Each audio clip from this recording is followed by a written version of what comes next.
Hi, everybody. I'm Mike Cohen, and welcome back to another TAPinto Westfield podcast.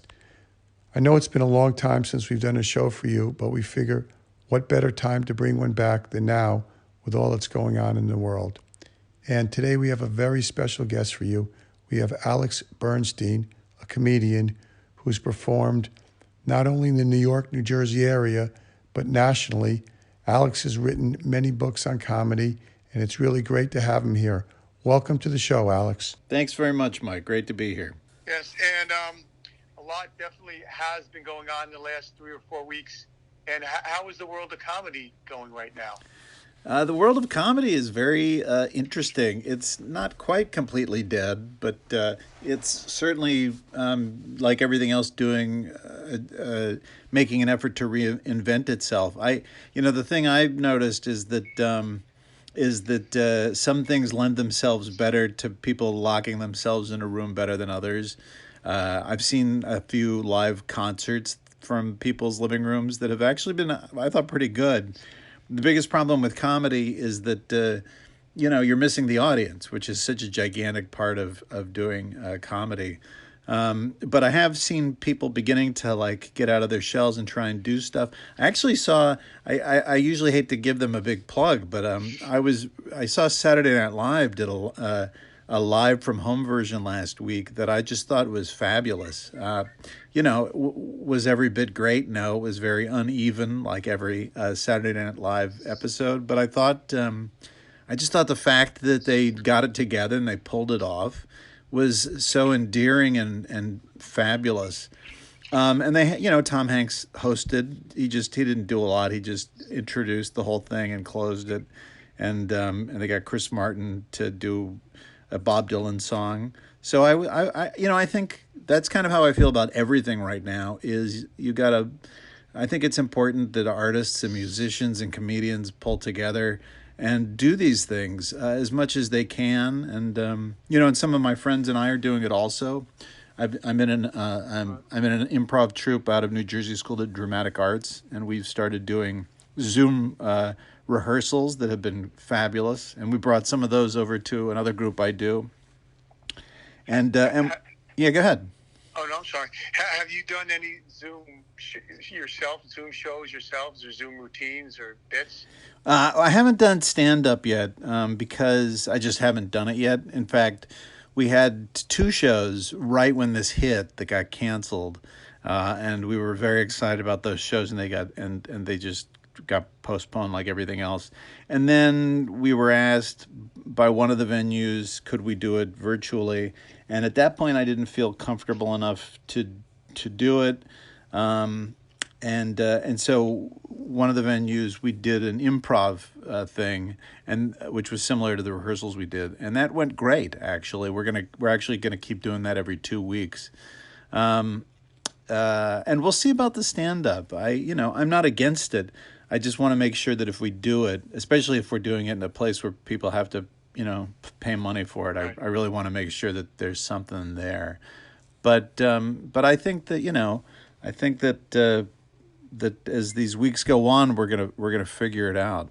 So there's a great show that we usually do at Tierney's Tavern in Montclair, and I would guess that within a month or so, you're gonna start seeing some virtual stuff come out of that. So. Well, that's good. You think there's any such thing as a Zoom comedian? Will any comedians maybe were a little nervous in front of the crowd, but will be better on Zoom? Do you think that's a possibility? Yeah, I think we're going to find that out. I think what you're going to see during this period is a lot of people reinventing themselves. It's like in the world of tech, you're seeing tech like Zoom, suddenly have meaning where it didn't have a lot of great meaning a month or so ago. So I think you're going to see a lot of new forms come out of this. I don't know that I need to see everybody doing an act on coronavirus, and I think the late night guys are doing it. They've figured out ways to reinvent themselves from their home spaces. So I think you are going to see it. And I think the great news is that we have phenomenal technology like what we're using right now. So that you can do these things. 5-10 years ago, we'd all just be sitting in our homes, reading books. and watching, I guess, whatever was maybe on TV. I don't know. Well, you brought up an interesting point. You mentioned about doing bits on coronavirus. What do you think about comedy about doing it about coronavirus now? Is that something that should be done now? Is it too early, or is it humor the best way to get out of this? Yeah, I think it's happening and it's going to happen. I'm a little sick of toilet paper jokes. You know, I mean, everybody's got toilet paper jokes. I think that you have to be careful. I think there's a lot of stuff you can talk about, and make fun of, and it's a universal experience at this point. So I think that it's not off limits. But you've got to, a lot of people are suffering, and I mean, we've lost so many people that you have to be sensitive. But I think part of the shared experience, there's definitely. I think people want to talk about it, and I think people want to talk about what it's like to isolate like this. They just closed all the parks in everywhere really, but they closed the New Jersey parks a couple weeks ago, and I remember my wife and I were walking through Lenape Park, and it's got that really narrow walkway, and my wife and I tend to be the couple that will go off the 6 feet to the side, and not everybody does that. And we were getting annoyed that everybody else was not doing that as much as we were doing it. So I told my wife we should start playing chicken with people, where where you get as close as you can and see who veers off to the left or right first. So but now we can't even do that because the parks are closed. So. Although I see we've turned some of our college campuses into virtual parks. So, but yeah, I think people have to talk about it. So I think that's part of what the comedy is about. I think that people need to talk about what's happening to them. So humor, you would just say, is not on quarantine. I think people have to come to it smartly. I think it's one of those things that you can't not talk about. It's not. I mean, certainly the pain and suffering of it is very real, but I think there's just so much anxiety, and it's such a new world that we all live in that I think you can't not talk about it. So I think the best comedians and the smartest comedians are gonna talk about it smartly and sensitively. I mean, even I even appreciate seeing the Cuomo brothers, jab each other. And Chris Cuomo's got it. I mean, Chris Cuomo's, I don't think he's in recovery mode yet. So, I mean, certainly they have a sense of humor about it. So I think that's a good example of finding that fine line. Right. That I think, to me, I'm really captivated watching those two guys.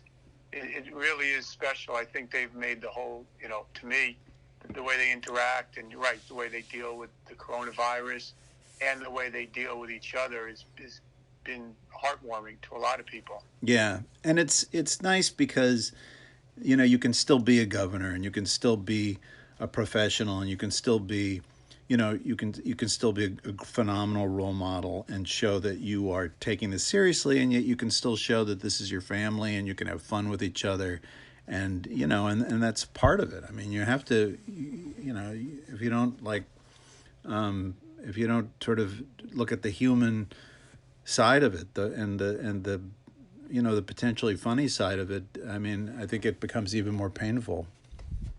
Right. And you, other than going to the park and your travels around Westfield, and what have you observed in terms of going to Trader Joe's and just daily lifestyle? Yeah. So my wife and I have been taking turns going to the grocery every other week. We go once a week, and we tend to be kings, and we've gotten it down to kings and ShopRite.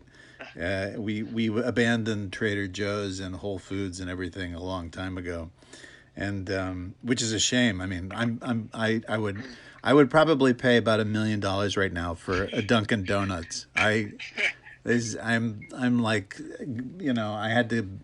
I'm like detoxing on my Dunkin' Donuts jonesing went away, didn't go away. I mean, I lost that in the first few weeks. And that was probably one of the big first things we argued about because, she'd be like, how can you still go to Dunkin' Donuts? I'm like, how can I not go to Dunkin' Donuts? And I'm stunned when I see the people that work at all these places. I mean, my heart goes out to them. So, but we got it down to, so now it's literally, I mean, the only places I think I've been to outside the house other than walking around and walking my dog have been King's and ShopRite.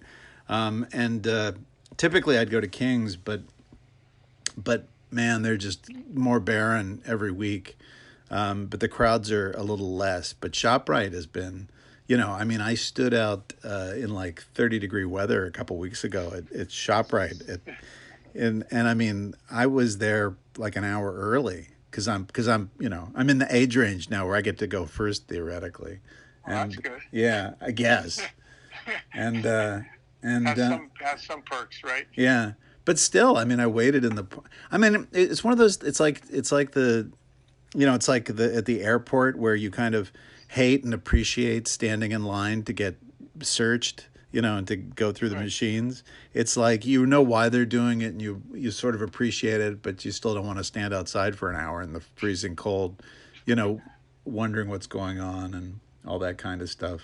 And then inside the store was fine. I thought that everybody was pretty respectful of each other. So, what's your experience been?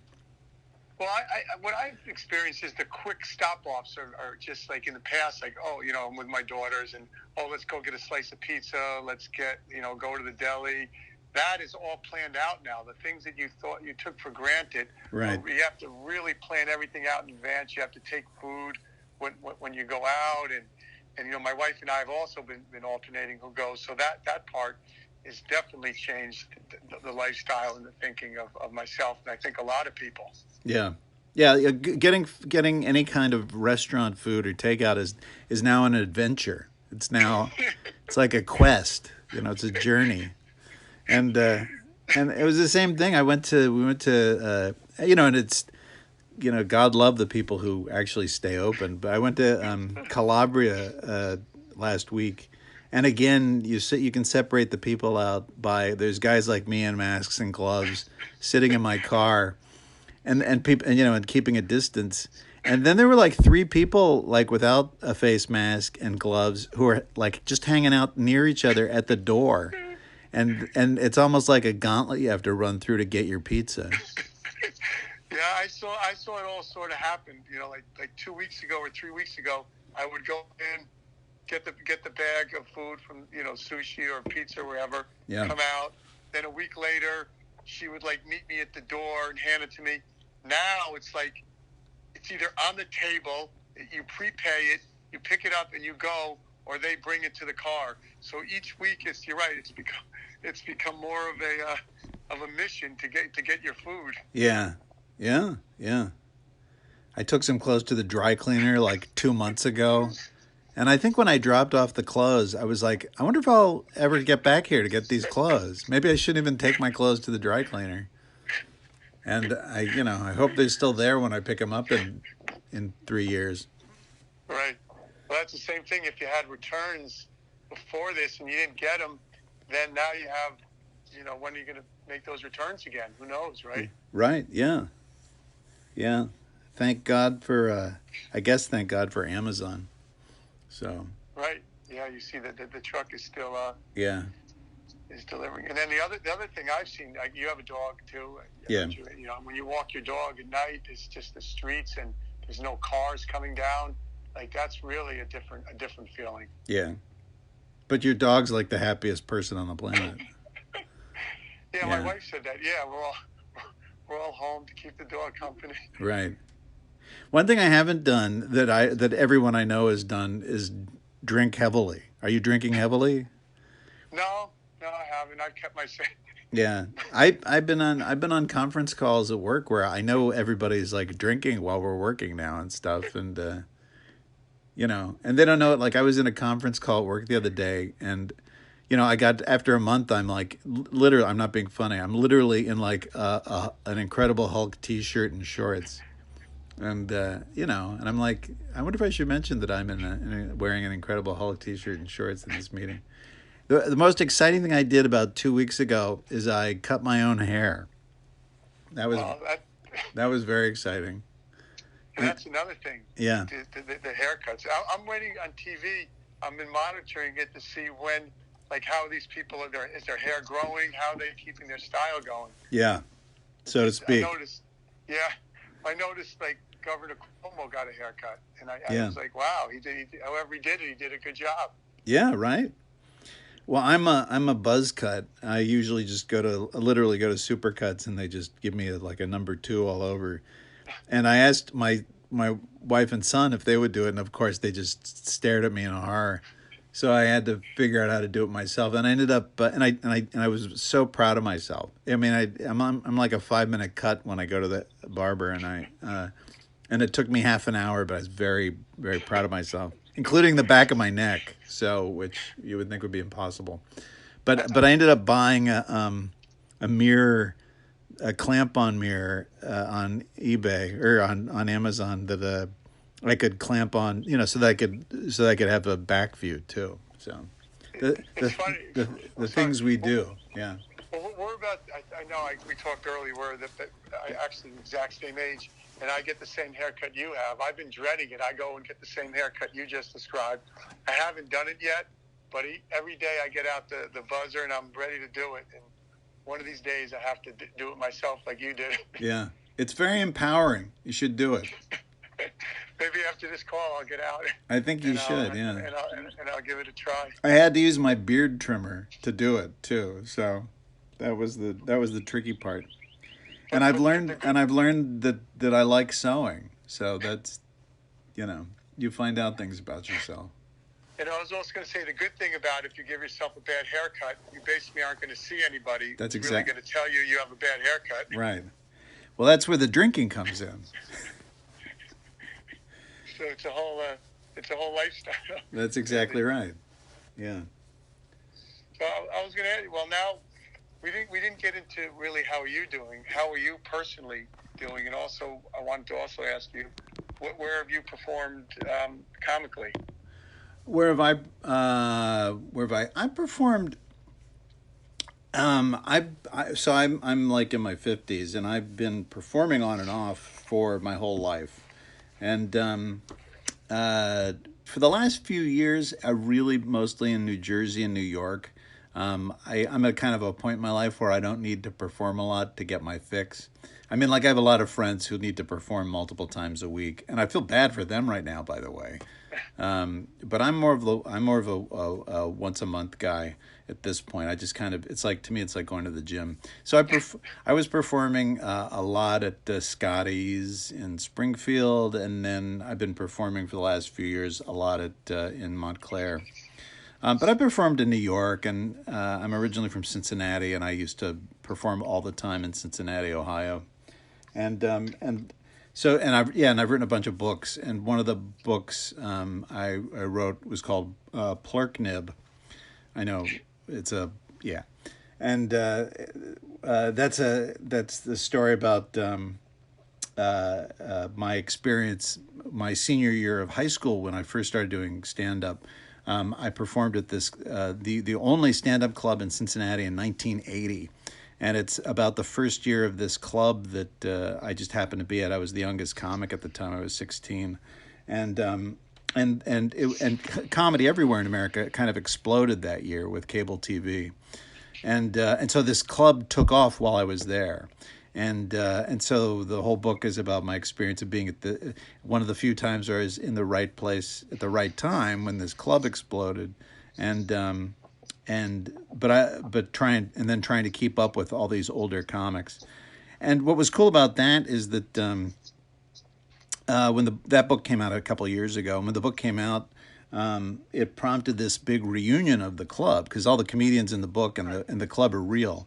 And so we did this huge reunion concert in Cincinnati at this big theater, which is funny because the club itself was a hole in the wall that's gone now. But we rented out this massive theater, and that we were going to do a show that was supposed to be like a couple hours long, and it ran, I think, 3.5 hours, which must have been torture for the audience. But it was really a great show, and it was emotional, and And so that's what that's about. And I've written some other books. I have a series called of miserable storybooks, which are just collections of terrible stories about things that have happened to me and other people.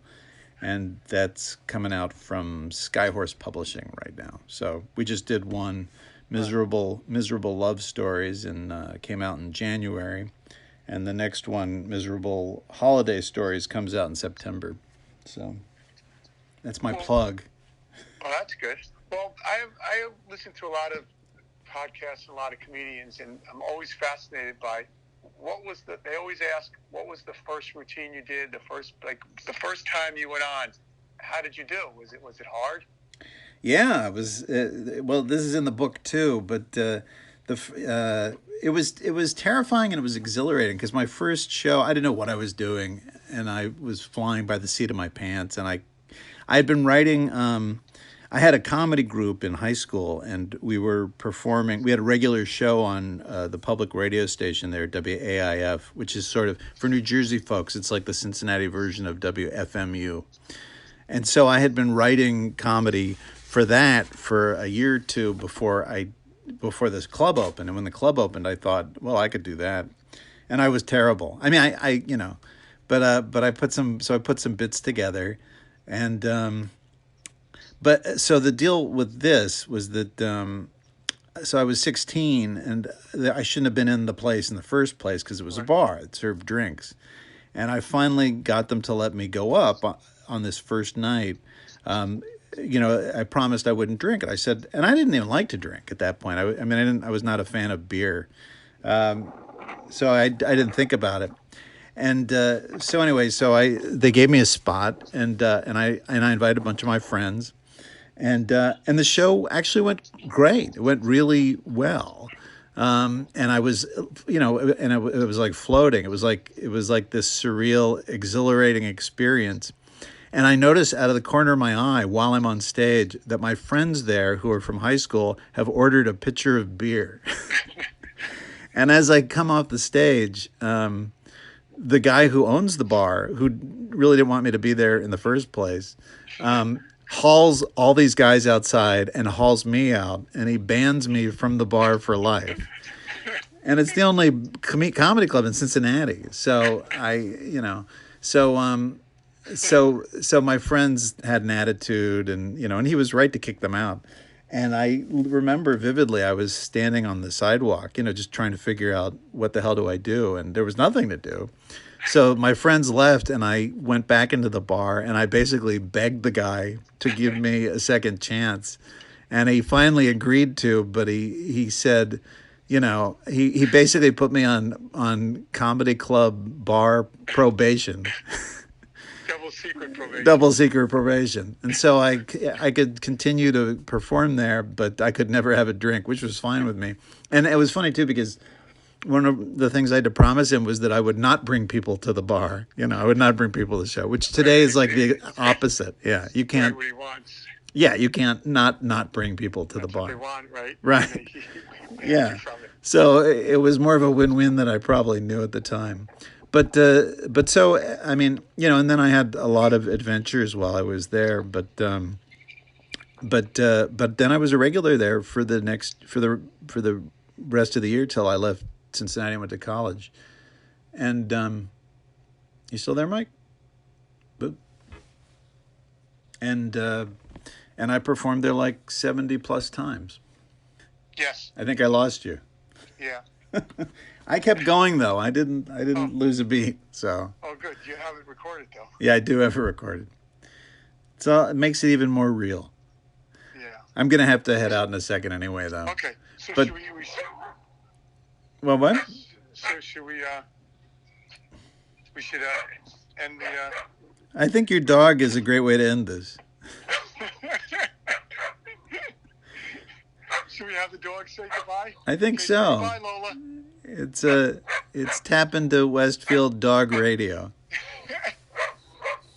That's Lola saying goodbye. What kind of a dog is Lola? Lola's a dachshund, little dachshund who thinks that she's like a Doberman right. pincher. This is good because this is approximately the reaction I got when I was on stage. I was going to ask you if you remember if you remembered your first joke. I remember my first joke. I think it was off color, and I can't repeat it on the radio. My big joke, though, when I was when I was doing stand up that I wrote myself was I did a lot of material about my mother because my mom is just insane. And one thing I used to say is that my mom is the worst cook. She's like just the worst cook ever, and she's to this day the worst cook. In fact, my doing jokes about her being a terrible cook probably made her perpetuate her bad cooking. But in our kitchen, we didn't have a timer, so she used the smoke alarm. That was, and that scene in Alien where the alien pops out of the guy's stomach. That was my bar mitzvah rehearsal dinner. So. I think this is a good way to end our podcast on the smoke detector joke. There you go. And the that was really good. Okay, so hopefully you can come back again as another guest and as another time. Or as really another guest, yeah. You'll come back as Alex and another guest. That's right. I'll come back as Lola. Yeah. Do you do acting also? Not too much, but like I said, I have a ton of friends at this acting school, and so I certainly get to do stuff with them. So that's fun. So that could be your acting debut. You can come back. Yeah. As yeah, right. I'll just do dogs. That's right. Do dogs. Okay. Well, thank you. Thanks, Mike. Thanks a lot. Okay.